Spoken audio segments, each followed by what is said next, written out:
아멘. 할렐루야. 오늘 우리에게 주신 하나님의 말씀을 함께 보도록 하겠습니다. 오늘 주신 하나님의 말씀은 히브리서 13장 7절과 8절 그리고 17절 이렇게 보도록 하겠습니다. 우선 히브리서 13장 7절과 8절 같이 읽습니다. 제가 가지고 있는 성경은 신약성경 369면입니다. 찾으셨으면 아멘. 7절 같이 읽습니다. 하나님의 말씀을 너희에게 일러주고 너희를 인도하던 자들을 생각하며 그들의 행실의 결말을 주의하여 보고 그들의 믿음을 본받아라. 예수 그리스도는 어제나 오늘이나 영원토록 동일하시느니라. 17절 있습니다. 너희를 인도하던 자들에게 순종하고 복종하라. 그들은 너희 영혼을 위하여 경성하기를 자신들이 정산할 자인 것 같이 하느니라. 그들로 하여금 즐거움으로 이것을 하게 하고 근심으로 하게 하지 말라. 그렇지 않으면 너희에게 유익이 없느니라. 아멘. 하나님 아버지, 오늘 우리 하나님께서 우리에게 일러주신 그 귀한 말씀을 우리가 늘 생각하게 하여 주시었고, 아버지 주신 그 말씀을 따르게 하시며 또한 우리보다 먼저 믿은 그 선진들의 아름다운 믿음을 본받는 귀한 믿음의 역사를 우리가 이루어 주옵소서. 부족하고 연약하지만 늘 기도함을 통해서 말씀 들음을 통해서 변화되게 하여 주시옵고, 하나님 앞에 더욱더 열정적인 담대한 믿음의 사람들이 될 수 있도록 인도하여 주옵소서. 오늘도 부족한 그대로 주님 앞에 나왔습니다. 연약한 그대로 나왔습니다. 이 모든 마음을 주님께 드리오니 주님 받아주시옵고 위로하여 주시옵고 아버지여 생명 주시옵고 주님의 뜻을 다시 한번 마음에 새겨 아버지여 승리하는 귀한 신앙이 될 수 있도록 인도하여 주옵소서. 예수님의 이름으로 기도하옵나이다. 아멘. 할렐루야. 오늘 스승의 날로서 영원하신 스승이라는 제목을 가지고 함께 말씀의 법을 드리려고 합니다. 영원하신 스승. 여러분, 이스라엘에는 랍비라고 부르는 사람들이 있어요. 랍비. 그들은 선생님 동시에 종교 지도자들입니다. 지도자들. 그런데 그들의 영향력은요 굉장합니다. 사람들의 마음의 중심을 바꿀 정도로 굉장히 대단합니다. 세계에서 노벨상을 가장 많이 받은 민족이 유대인이라고 해요. 그런데 노벨 수상자의 약 22%가 유대인이랍니다. 대단하지 않습니까? 우리나라 몇 명 받았습니까? 네. 그래요. 한 명도 못 받은 나라가 수두룩해요. 그런데도 불구하고 유대 나라. 여러분 저 지도 보시기 바래요. 저 조그만 나라에서 이 노벨상을 받은 사람들이 전체에서 22%가 된다는 거예요. 대단하잖아요. 네? 뿐만 아니라 세계 200대 저걸의 15%가 유대인입니다. 그리고 미국 변호사의 약 30%가 유대인이에요. 미국의 유명 대학의 법대 교수 약 50%가 유대인이랍니다. 의대 교수 50%가 유대인이랍니다. 놀라지도 않죠? 네. 그래요. 네. 이 밖에도 정치, 경제, 문화 그 각종 분야에서 두각을 나타내고 있는 민족이 바로 유대 민족인 거예요. 여러분, 어떻게 유대인들이 세계 가운데 이처럼 두각을 나타낼 수 있었을까요? 뭐라고 답변할 수 있겠습니까? 그것은 바로 교육이라는 것입니다. 교육. 유대인들은 교육을 가장 소중하게 생각하는 민족들이에요. 그래서 부모나 선생님, 랍비가 삼위일체가 되어서 각자의 위치에서 자녀들을 가르칩니다. 부모님들은 자녀의 인격 교육을 감당하고 학교 선생님은 전문가 교육을 시키면서 또 랍비들은 신앙 교육을 책임지고 감당하고 있다는 것입니다. 그 중에서 가장 큰 역할은 누구냐? 바로 랍비들이랍니다. 그래서 유대인들이 세계 최고의 인재로 키워지는 것이다 라고 조사기관에서 여러 군데서 조사를 했는데 그런 조사 이 연구가 나오고 있다는 것입니다. 그런데 교육하면 우리도 뒤지지 않죠? 그죠? 네. 한국 교육력 대단합니다. 네. 애들이 너무너무 바빠요. 애들이 학원차가요 학교 앞에 와서 기다리고 있어요. 학교 앞에 와서 학원에서 끝나잖아요. 또 다른 학원차가 와서 기다리고 있어요. 그거 끝나잖아요. 또 다른 학원차가 기다리고 있어요. 그래서 아이들이 학교 갔다가 영어학원 갔다가 태권도 학원 갔다가 음악학원 갔다가 너무너무 시간이 모자라서 일주일에 2번은 미술학원을 해요. 대단하지 않습니까? 그 교육비 때문에 너무나 얼마나 많은 고생을 하고 있더라도 이 부모님들은 아이들을 교육시키기 위해서 최선을 다하는 민족이 바로 우리나라 민족이에요. 여러분, 그런 교육이 있었기에 여러분 50년, 60년, 70년대만 해도 우리나라가 어땠습니까? 세계 최빈국이었어요. 최빈국. 가난한 민족이었어요. 네. 우리 어렸을 때만 해도 60년대만 해도 밥 제대로 끼니를 제대로 먹는 사람이 한 50%나 됐을까요? 네. 밥 굶는 사람이 많았어요. 우리 어렸을 때만 해도 요즘은 뭐 돈을 다 주니까 별 문제가 없지만 깡통 들고서 이런 깡통 하나 들고서 밥을 들어대기는 사람들이 있었어요. 밥 좀 주세요. 밥 좀 주세요. 그런 사람들이 있었다는 거예요. 우리 학교 다닐 때도 돈이 없어서 소풍 못 가는 애들이 있어요. 소풍비를 내야 되는데 수학여행 가야 되는데 수학여행 갈 비가 없는 거예요. 도시락 싸올 돈이 없어서 맹물 먹고 있는 애들도 있었다는 거예요. 저 지금 오지에서 아프리카 오지에서 내지는 그런 나라에서 밥 못 먹고 막 우리가 지금 돕고 있지 않습니까? 네? 그런데 그런 나라 사람들이 우리와 지금 우리가 그런 잘 살고 있지만 우리가 그때 그렇게 살고 있었다는 거예요. 누구는 그러더라고요. 내가 그때는 먹을 것도 없고 직업도 변별한 게 없었고 어려움을 겪었다 그러니까 젊은 친구가 그러더라고요. 밥 못 먹으면 라면 먹으면 되잖아. 밥 못 먹으면 라면 먹으면 되잖아. 라면이 어디 있어요? 라면이. 그래요. 그렇게 우리가 어려운 시절을 겪고 왔어요. 그렇지만 이렇게 교육을 시키다 보니까 우리나라 사람들이 세계 어디 가도 그냥 버려놔도 좋지 않는데요. 얼마나 눈동그라 갖고 그냥 머리가 팍팍 도는지. 예? 어떤 사람들은요 유대민족 같다는 거예요. 우리나라 사람들이 그렇게. 그래서 뭐 뒤지는 게 없어요. 뒤지는 게 없어. 다 앞장서 가잖아요. 이건 바로 교육의 힘이라고 할 수도 있겠습니다. 그 한편으로는 우리가 신앙교육이 대단했어요. 사실은 우리 어렸을 때만 해도 그 교회가 가마떼기 깔고 예배드렸잖아요. 가마떼기 새 같지도 못할 거예요 지금. 그럼 애들이 거기 가서 길길이 뛰는 거예요. 성경 외우고. 나도 어렸을 때 초등학교도 들어가기 전에 한글도 깨치기 전에 교회를 뛰어다녔어요. 뭘 배웠는지 모르겠어요. 다 기억 안 나는데 팔목의 말씀 왜 기억이 안 나요? 팔목의 말씀 먼저 번에도 말씀드렸죠. 팔목의 말씀을 배우니 주님의 모습이 보여요. 그런데 한글도 몰랐으니까 그때는 선생님이 얘기하는 그 얘기만 듣고 도대체 여기가 팔목인데 팔목에 무슨 말씀이 있을까? 나중에 보니까 팔목의 말씀이에요. 참. 그래요. 우리가 그렇게 열심히 교육을 시켰습니다. 그래서 우리가 50년 전만 해도 60년 전만 해도 정말 세계 최고국이었었는데 우리나라가 지금 어떻습니까? OECD 선진국 대열에 이렇게 끼어들고 있는 거예요. G7이니 G8이니 이래갖고 그런 선진국 대열에 끼고 있어요. 외국에 가보면요, 한국을 옛날에는 우리나라가 뭐 잘 산다고 그러고 있었지만 우리나라 어디에 붙었는지도 모르는 나라 사람들이 많았어요. 근데 문화 강국이 되고부터는 우리나라 말을 사람들이 막 배우려고 했습니다. 우리 어렸을 때 뭐 배웠어요? 제2 외국어로 맨 처음 제1 외국어는 영어 배우고 두 번째는 뭐 배웠어요? 독일어나 일본어나 불어 배웠잖아요. 그거 다 어디 갔어요? 사람들이 한국말 배우려고 애쓴다는 거예요. 한국 글씨 배우려고 애쓴다는 거예요. 그래요. 그렇게 우리나라가 달라졌다는 것입니다. 그런데 우리가 한번 생각할 것이 있습니다. 우리 민족이 유대인 못지않게 학교 교육이나 이런 교육들은 기술 교육은 열심히 배우고 있겠지만 인성교육이 좀 덜 됐다는 겁니다. 인성교육이 덜 됐다는 거예요. 신앙교육이 오히려 떨어지고 있다는 거예요. 참 안타까운 일입니다. 우리는 인성교육이 더 잘 돼야 되는 것입니다. 어떻게 보면요, 학교 교육보다도 인성교육이 먼저예요. 신앙교육이 먼저라는 것입니다. 우리는 그것을 기억하고 우리 자녀들에게, 우리 후배들에게, 우리 후손들에게 가르치고 익히게 해서 올바로 하나님을 잘 믿는 민족이 되고 정말 인성교육이 잘 돼서 주님 앞에 영광 돌리는 귀한 민족이 됐으면 좋겠습니다. 여러분, 특히 오늘 유대인의 랍비에 대해서 말씀드렸는데 유대인들의 그 랍비는 그 민족들에게 대단히 존경받는 존재라는 것입니다. 여러분, 랍비라는 단어의 뜻은 나의 크신 분 또는 내 주라는 뜻이에요. 유대인들은 랍비를 하나님처럼 존중한다는 거예요. 그들의 가르침을 묶어놓은 책이 탈무드라는 책입니다. 유대인들은 이 탈무드를 자녀를 가르치는 교과서로 여기고 인생 상담서로 여긴다는 것입니다. 그런데 오늘 우리는 우리 가운데 어떤 분을 스승으로 모시고 있습니까? 여러분의 스승은 누구십니까? 대부분의 스승은 그러면 학교 선생님을 생각해요. 학교 선생님. 그러나 학교 선생님만 스승이 아닙니다. 스승이란 자기 인생에 지대한 영향을 끼쳤던 사람은 모두가 스승이 될 수 있다는 것입니다.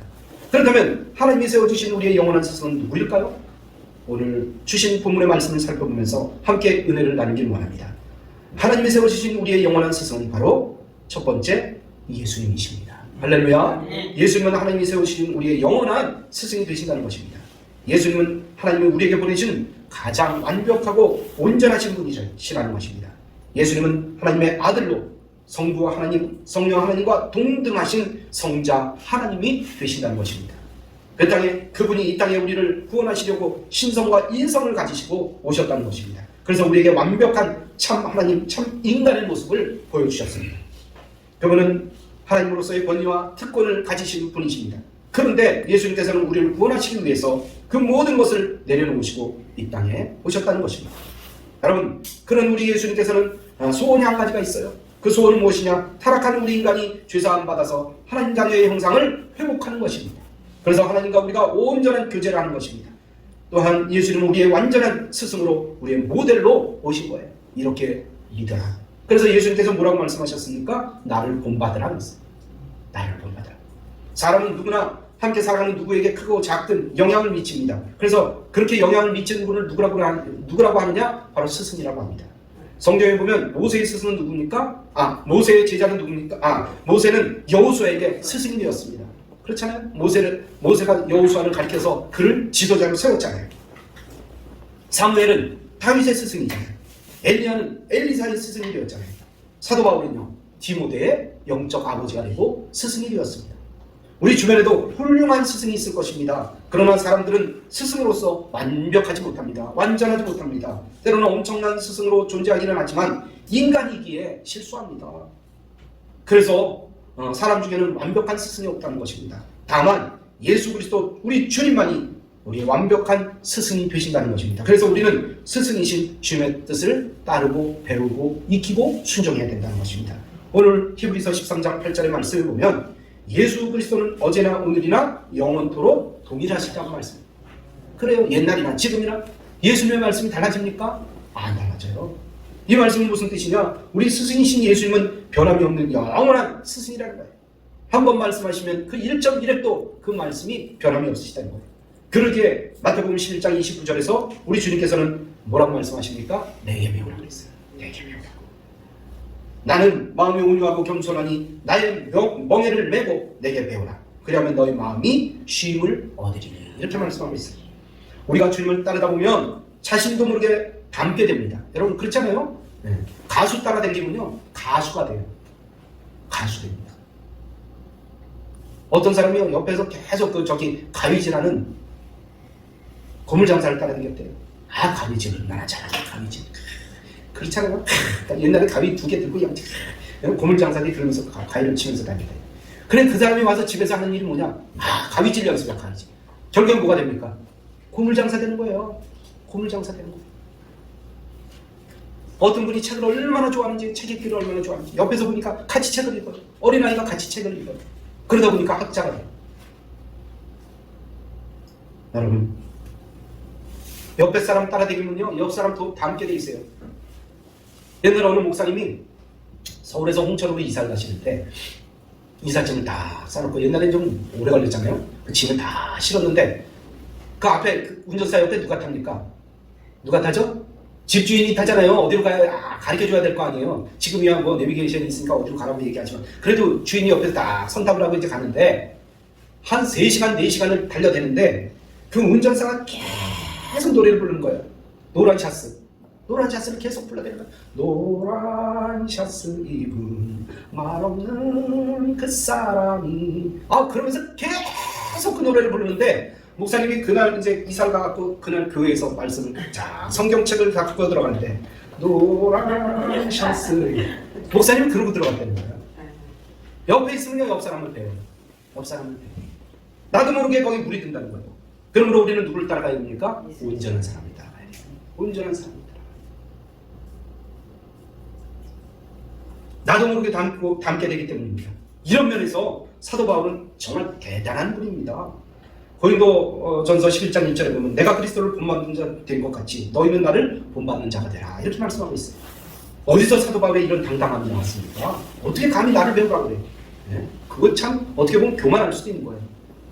그런데 그렇게 당당하게 얘기했습니다. 이것은 개인적인 교만이 아닙니다. 이것은 믿음의 담대함입니다. 내가 그리스도를 본받는 자로 살기에 너희가 나를 본받는 자로 살면 결국 누구를 닮는다는 얘기예요? 그리스도를 닮는다는 얘기예요. 그래서 나를 본받으라는 거예요. 또한 요한복음 13장 14절로 15절에 보니까 예수님께서 제자들의 발을 씻겨줍니다. 발을 씻겨줍니다. 최후 만찬 후에. 이런 본을 보여주신 이유가 무엇입니까? 너희도 내가 이렇게 행한 대로 너희도 행하라는 거예요. 내가 너희 스승이니 너희도 이처럼 행하여 스승이 되라는 거예요. 그러기에 우리는 우리의 영원한 스승인 주님을 배워야 합니다. 언제까지 배워야 됩니까? 언제까지요? 하늘나라 갈 때까지 배워야 돼요. 하늘나라 갈 때까지. 여러분, 그분을 만난 사람들은 놀랍게 변화되었습니다. 놀랍게 변화되었어요. 어부였던 베드로가 어떻게 바뀌었습니까? 어부였던 안드레, 야고보, 요한이 어떻게 바뀌었습니까? 예수를 만난 후에 위대한 사도로 바뀌었던 거예요. 야고보와 요한은 어떤 사람들이었어요? 얼마나 성질이 불같았으면 우리의 아들이라고 별명을 붙였을까요? 보아하게. 근데 그들이 나중에 어떻게 바뀌었습니까? 사도 요한은 사랑의 사도로 바뀌었어요. 사랑의 사도. 평생을 내보노라고 욕을 먹으면서 살아야 했던 마태 어땠습니까? 마태 뭐 하는 사람이었어요? 세리였잖아요. 그래 유대 사람들한테 얼마나 욕을 먹었습니까? 그 사람이 순식간에 예수님을 만나고 그러면서 바뀌었는데 예수님의 제자가 되었잖아요. 사도가 되었잖아요. 마태복음을 기록한 엄청난 위인이 되었잖아요. 그뿐만이 아니라 기독교를 우습게 핍박했던 이 사울이 다메섹에서 주님을 한 번 만난 후에 어떻게 됐습니까? 위대한 이방인 전도자로 바뀌었던 것입니다. 그러기에 그분은 우리의 능력의 스승이 되십니다. 우리가 참으로 주님을 만나는 성도라면 먼저 예수님의 좋은 제자가 되어야 됩니다. 예수님을 닮아가야 됩니다. 그래야 훌륭한 제자예요.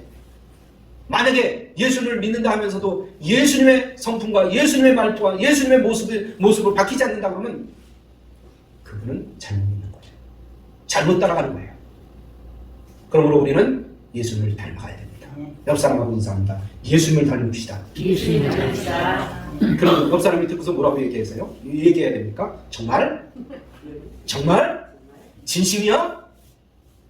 그래요. 자기 스스로에게 한번 물어보시기 바랍니다. 정말로 예수님을 닮는 위대한 믿음의 제자가 되기를 주님의 이름으로 축복합니다. 두 번째 스승은 누굽니까? 우리의 영원한 둘째 스승은 바로 우리의 어머니와 우리의 아버지예요. 여러분 누굴 따라갑니까? 어머니와 아버지 따라가잖아요. 어머니와 아버지 따라가잖아요. 여러분 얼굴 인상도요. 얼굴 인상도 엄마 아빠 따라가요. 말투도 엄마 아빠 따라갑니다. 생각도 엄마 아빠 따라가요. 그러니까 엄마 아빠가 생각을 어떻게 해야 돼요? 올바른 생각을 해야 돼요. 오늘 7절 말씀에 뭐라고 말씀합니까? 하나님의 말씀을 너희에게 일러주고 너희를 인도하던 자들을 생각하며 라고 말씀하고 있습니다. 그들 중에 빼놓을 수 없는 우리의 영원한 스승은 바로 우리의 부모님이라는 것입니다. 그런데 훌륭한 사람은 그냥 되는 것이 아니에요. 그냥 훌륭한 사람이 되는 것이 아닙니다. 훌륭한 사람 뒤에는 반드시 훌륭한 부모님이 계십니다. 부모님이 뒤에 훌륭한 이렇게 계시면서 가르쳐줬기 때문에 그 자녀가 훌륭한 사람이 되는 거예요. 특별히 어머니가 있어요. 어머니가 있습니다. 여러분 그저 자식을 낳아주었다고 어머니가 스승이 됩니까? 아닙니다. 우리는 먼저 배워야 돼요. 하나님의 말씀을 배우고 하나님의 말씀을 익히고 하나님의 성품을 배워야 됩니다. 그리고 그것을 자녀에게 가르쳐줘야 훌륭한 스승이 될 수 있다는 것입니다. 우리가 먼저 본을 보여야 자녀가 그걸 따라간다는 거예요. 오늘 우리는 훌륭한 어머니가 되고 훌륭한 아버지가 되고 훌륭한 스승이 되기를 주님의 이름으로 축복합니다. 여러분 어떤 선생님이 어느 시골 학교에 초임으로 발령을 받았습니다. 이제 발령받은 그 학교 사택 시골집에서 학교에서 조금 멀리 떨어져 있었기 때문에 학교를 이제 가기 시작합니다. 양복 쫙 갈아입고 첫 출근인데 어머니가 거기까지 따라오셔서 밥을 해줍니다. 그래 오늘 첫 출근이니까 잘 다녀. 선생님 학교에 가는데 학교 가기 전에 냇가가 있었어요. 냇가에 돌다리가 있는데 돌다리를 건너다가 홀딱 빠져버리고 말았어요. 왜? 돌이 흔들흔들 거렸어. 그래서 홀딱 빠졌어. 아이고 큰일 났구나. 그래갖고 다시 잽싸게 집으로 달려갔습니다. 어머니 물에 빠졌어요. 옷이 다 젖었어요. 그래 갈아입고 가거라. 그런데 내가 너한테 물어볼 것이 있다. 니네 학생들도 다 그 돌다리를 건너갈 텐데 너 그 빠졌을 때 그 돌다리를 제대로 해놓고 왔냐 안 해놓고 왔냐 그랬더니 아이고 급해서 그냥 왔어. 빨리 가서 애들 학교 가기 전에 네가 그 돌다리를 고쳐놓고 오거라. 어머니가 그랬다는 거 아니에요. 그 말을 들은 선생님 즉시로 냇가로 달려갔습니다. 그리고 잘못 놓여진 이 징검다리 돌을 바로 세워놨습니다. 그리고 다시 와서 옷을 입고 다시 갈아입고 학교로 갔다는 이야기입니다. 그 후에 그는 어머니의 말씀을 평생 잊지 않았다고 합니다. 돌을 바로놓고 왔느냐? 돌을 바로놓고 왔느냐? 그렇습니다. 우리는 세상의 돌을 바로 놓는 사람들이 돼야 돼요. 여러분 이 세상에 어려움을 겪으면서 이겨나가려고 그러면 말할 수 없는 돌다리를 우리가 건너야 될 때가 있어요. 시냇가의 돌다리가 아닙니다. 인생의 돌다리를 건너야 될 때가 있어요. 우리 수도 없이 많이 실패하고 넘어지고 깨지고 부서졌잖아요. 그러면 망가졌으면 나도 넘어졌으니까 나도 넘어지게 해야지. 그리고 옆에서 쳐다보고 있습니까? 아니에요. 잘못됐으면 고쳐나가야죠. 문제가 있으면 바꿔야죠. 그런 돌다리를 다시 놓는 귀한 믿음의 스승들이 다 되시길 주님의 이름으로 축복합니다. 네. 그래야 우리의 후배들이 배우는 학생들이 넘어지지 않고 바른 삶을 살 수 있게 되는 것입니다. 그래서 우리의 자녀들이 커서 우리의 후배들이 커서 우리를 닮아서 훌륭한 스승이 되는 것입니다. 이런 온전한 스승이 될 수 있도록 우리 스스로 늘 기도하면서 주님 앞에 나가야 되는 것입니다. 세 번째로는 우리의 영원한 스승은 바로 교회 목사님이에요. 목사님. 히브리서 13장 7절에 보면 하나님의 말씀을 너희에게 일러주고 너희를 인도하던 자들, 그들이 누구입니까? 그들이 누구예요? 그들은 과거 그들이 지도자들입니다. 그분들은 지금 어디 계십니까? 그분들은 다 돌아가셨어요. 때로는 순교하고 때로는 나이가 들기도 해서 지금은 생존하지 않습니다. 그렇지만 그들이 어떻게 살았고 어떻게 살아 죽었는지를 우리는 마음에 새겨 기억해야 될 것입니다. 그리고 그들이 걸었던 그 훌륭한 길을 우리가 본받고 우리 역시도 넘어지지 않도록 쓰러지지 않도록 돌다리를 세우는 귀한 믿음의 선생님들이 되어야 될 것입니다. 과거 우리에게 은혜를 주신 목사님들, 그리고 우리에게 복음을 전해주려고 생명 걸었던 선교사님들, 지금은 보지 못하지만 그분들이 바로 우리의 스승님들입니다. 그리고 17절 상반절에 보면 너희를 인도하는 자들에게 순종하고 복종하라 라고 말씀하는데, 여기서 너희를 인도하는 자들은 지금 현재의 지도자들입니다. 이들은 지금 현재 우리를 인도하는 영적 지도자들이에요. 그분들이 우리의 영원한 스승이십니다. 그렇다면 지금 우리의 영적 지도자는 누구입니까? 지금 우리에게 말씀을 전하는 목사들이에요. 사실 많은 목사님들이 어디고 신문에 보면 뭐 여러 가지 그런 어떤 사회면에 보면 이것저것 사건들이 나오는데, 나는 그 사건들을 볼 때마다 누가 무슨 사건을 저질렀다 그러면 그 혹시 어느 집사님 아닌가, 어느 교회 장로님 아닌가, 아니 그 목사님 아니야. 난 그게 어떨 때는 염려스러워요. 요즘 세상이 그렇게 됐지만 그래도 많은 목사님들을 대하다 보면 이런 목사님은 참 귀한 분이다. 이름 없이 빚도 없이 하나님의 말씀을 전하면서 그 어려운 경제적인 어려움을 당하면서도 그렇게 그 길을 가시는 거 보면 참 대단한 분이다. 여러분, 이런 분이 영적 지도자가 되는 거예요. 저는요, 개척하기 전에 뭐 개척교회 전도사님이나 목사님들 이렇게 보면 왜 그렇게 시추구리하게 보이는지요? ቁ질ቁ질해 그렇게 보이고 양복도 입었는데 옛날 양복은 이렇게 넓은 바지 입고 그러면서 그렇게 좀 가난 티가 나는 것 같아요. 그래서 난 개척하고 싶지가 않았어요. 사실은 장립하고 싶지가 않았어요.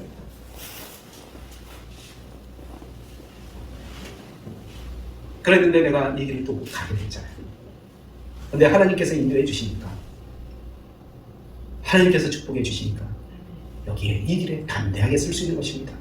여러분, 하나님의 말씀을 믿고 하나님의 말씀을 따르면 순종하여 정말 멋진 여러분이 다 되시기를 주님의 이름으로 축복합니다. 여러분, 영적 지도자는 아무나 될 수 없어요. 영적 지도자는 먼저 말씀 앞에 바로 서야 됩니다. 그리고 그 말씀 따라 살아가야 됩니다. 지도자가 말씀과 행실이 일치하지 않으면 거짓 선지자가 되는 거예요. 바리새인이 되는 겁니다. 지도자의 그 인격적 경력이나 학력보다 더 중요한 것이 무엇입니까? 여러분, 세상에 박사학위 몇 개 갖고 있으면 뭐합니까? 아무리 마음속에 하나님 말씀에 대한 명령을 받고 말씀을 따르지 않는다 그러면, 반응이 없다면 그분은 영적 지도자가 아니에요. 거짓 선지자입니다. 주님이 맡겨진 사명에 목숨을 걸고 그 일을 위해서 충성하는 사람이 진정한 영적 지도자예요. 뭐 장로님이 될 수도 있고요, 목사님이 될 수도 있고요, 권사님이 될 수도 있고요, 집사님이 될 수 있어요. 그분들은 모두가 다 영적 지도자가 되어야 됩니다. 여러분, 영적 지도자의 권위는 외모에서 나오는 것이 아닙니다. 영적 지도자의 권위는 말씀에서 나옵니다. 말씀으로 말미암는 것입니다. 말씀으로 성취되어야 되는 것입니다. 그럴 때 그를 따르고 그를 순종하면 하나님이 세우시는 지도자가 되는 것입니다. 여러분, 제자는 어떤 사람이 진정한 제자입니까? 어떤 사람이 진정한 제자예요? 스승의 말씀을 그대로 따르는 사람이 진정한 제자예요. 스승이 하는 거 그대로 따라가는 거예요. 스승의 행동, 스승의 언행, 스승의 가르침을 그대로 따라가는 거예요. 그렇게 우리 모두는 좋든 싫든 간에 예수님을 따라야 되고, 예수님의 말씀을 전하는 목사님을 따라야 되고, 그래서 믿음의 제자가 되어야 되는 것입니다.